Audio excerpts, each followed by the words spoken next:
Welcome back to Outward Home Learning. This is computer science and today's topic is decomposition. So to understand a little bit more about decomposition and how it is used, especially in things like games, we're going to go over to Mr. Holton, who's going to explain a bit more about it, and then you've got the first task you're completing is decomposing a game. Let me give you a key life skill now, and this is something which can be used outside of computer science. It's very useful in computer science, but we can use it in everyday life to just get things done. And it's a skill called decomposition. Let me give you the definition of it first. It's breaking down a large problem into smaller problems so they are solvable. And you can use this in your everyday life. So if you are ever given a problem and it feels a little bit overwhelming, you can use this skill called decomposition to break it down, and then all of a sudden it might not seem so bad. So let's take a typical example of this. Let's do outside of computer science. Let's say you had to revise for your exams. How do you approach that problem? Because there's actually quite a lot to do there. There's actually the revision itself, but that can take a few different formats, but there's also getting yourself organized. So how can we break this down to smaller problems then? First thing that we might want to do is produce a revision timetable. So that's a sensible thing to do. Then you want to maybe get all your materials together, all your books and things like that you'll need. And then maybe you've got the actual revision itself. There's a few more things that we need to do to revise, but we'll do that. And then maybe actually for when I say revision, how can we break that down further? We can do exam questions. We can do mind maps. We can watch YouTube videos like the one that you're watching now. And from then that you might want to produce a set of notes and you might want to produce a set of flashcards. But you see what I'm doing? I'm breaking these down, this big problem down, revising for an exam, into very small solvable problems. So now all of a sudden, to revise for your exam, you know that you need to do this. Maybe this is the first thing that you can do, that you're going to do. Then you're going to get everything together. And then when you're revising, okay, I'm going to do exam questions, I'm going to watch these tutorials, going to do notes, going to do flashcards. You could have other things here like mind maps. But all of a sudden, these problems are very solvable. They're very small problems to have to worry about. I have decomposed my problem. And this is the kind of thing that we do every time we put together any sort of program. So let's just pick a sporting game. So let's have a think about, I don't know, something like a football game, maybe like FIFA or something similar. How do you start programming that particular game? There's so much to it, isn't there? So maybe that's, again, we need to use decomposition to start breaking it down. And let's have a think about how we can start to break down that game. Okay, you've got the ball, you need to worry about that. You've got the referee, you need to do something about the rules of the game as well as programming the referee.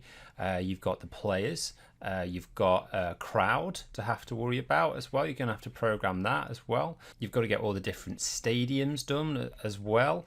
And then so all of a sudden we can start breaking these down further. So, okay, so we can do sort of like players. Let's do human controlled first. So the one that you play, how are we going to worry about that? What do we need to do with that one? And then we've got AI controlled. So the ones which are controlled by the computer, how are we going to program that differently? Over here with the ball, I've got the idea that, okay, it needs to have some sort of ball physics, so it needs to be able to be kicked around, but then the game needs to recognize if the ball's in the goal or not as well, see if we've scored a goal. Okay, so let's just break down human control a little bit further. Let's do move player with thumbstick. Okay, so that now is a problem that I can probably start to solve. Move player with thumbstick, and then maybe I can do kick with button. Okay. I can start, these are small problems now. If I apply this level of decomposition to all of these problems, all of a sudden what I'll end up with is a list of very small problems that I can solve and then roll it all up together, and overall I will have this. I'll have my football game. So that the idea of decomposition is just breaking down that large problem and keep breaking it down and keep breaking it down and keep breaking it down until you get to a point where you think you can solve the problem. And it's a key skill, and it's more than just, and you use it more than just programming, so it's definitely one that is worth mastering. So for your first task, you've been given a screenshot of a computer game. You need to use decomposition to identify the different component parts in that game. So if you open up the decomposition activity, have a good look at it before you get started, and you've got about 10 minutes to complete it. Off you go.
And that is time up. So we're now going to go over to Mr. Barnes to explain the answers to you.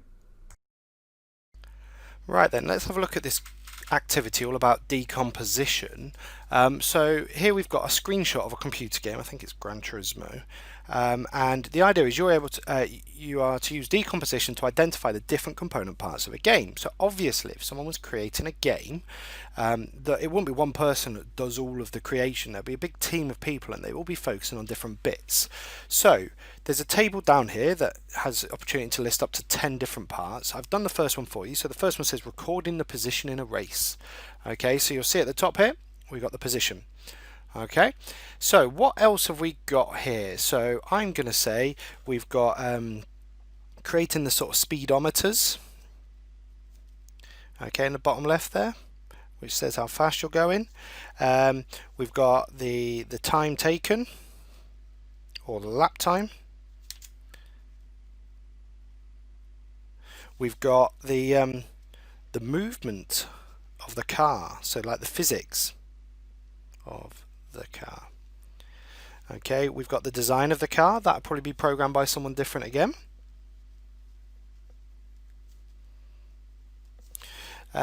We've got, I don't know, let's go the racetrack. The racetrack will be its own entity. We've got the sort of scenery and surroundings.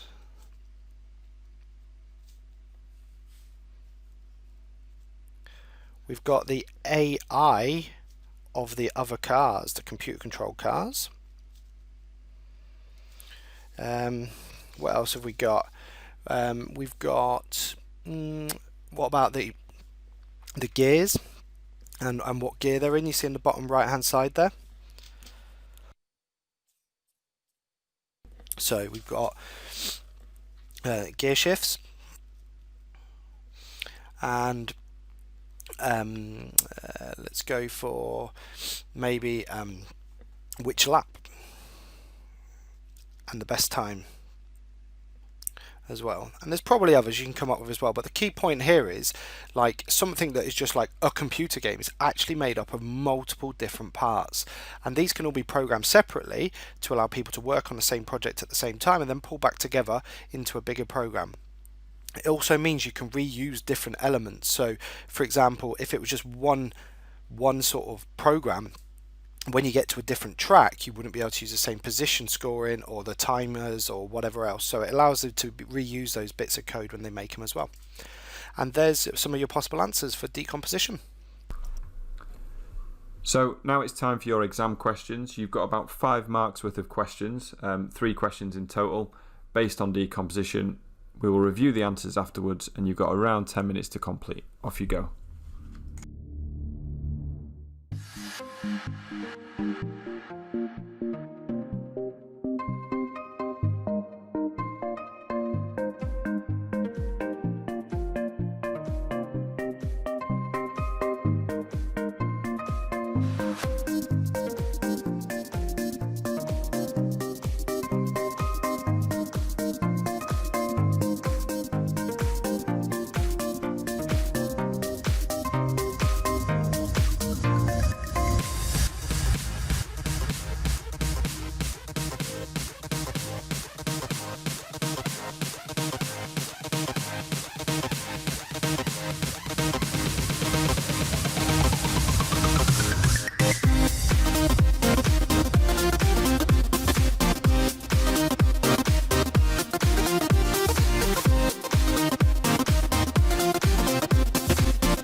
So that is time up.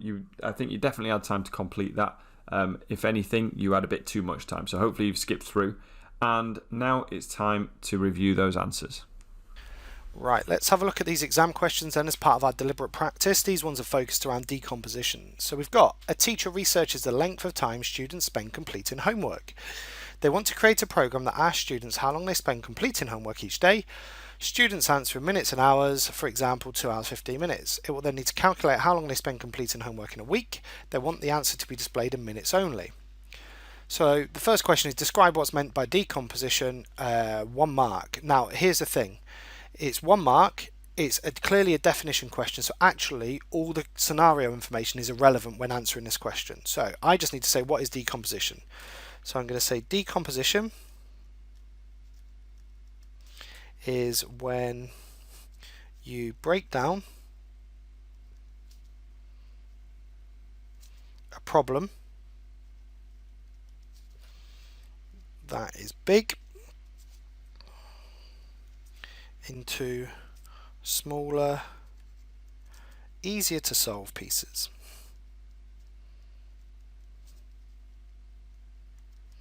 Okay, next then we've got state 2 advantages of using decomposition. So again, it's not really linked to the question yet. So what are 2 advantages? So 2 marks, so it's a state question. So I'm going to say, first of all, decomposition makes it easier to solve problems. Okay, and I'm going to say it also allows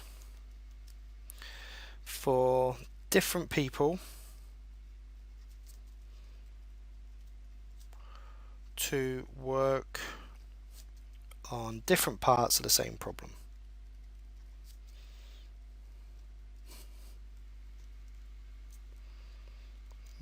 Okay, same problem. Because you've got a big problem, you broke up into lots of chunks, and then you can give different chunks to different people and they can all work on it at the same time. Okay then, so now it says, using the algorithm above, identify an input and an output required. So this is where that first point's needed. So it's a state question, or identify question, sorry, so we just need to identify what needs to go in and what needs to come out. So it says here, students answer in minutes and hours. So the input is going to be number of minutes and hours. I'll move this up in a second. And then the output, well, they want the answer to be displayed in minutes only, so I'm just going to put number of minutes. Okay. Right, let's have a look at the answers then. So we've got here, describe what is meant by decomposition. Well, I've said decomposition is when you break down a problem that is big into smaller, easier to solve pieces.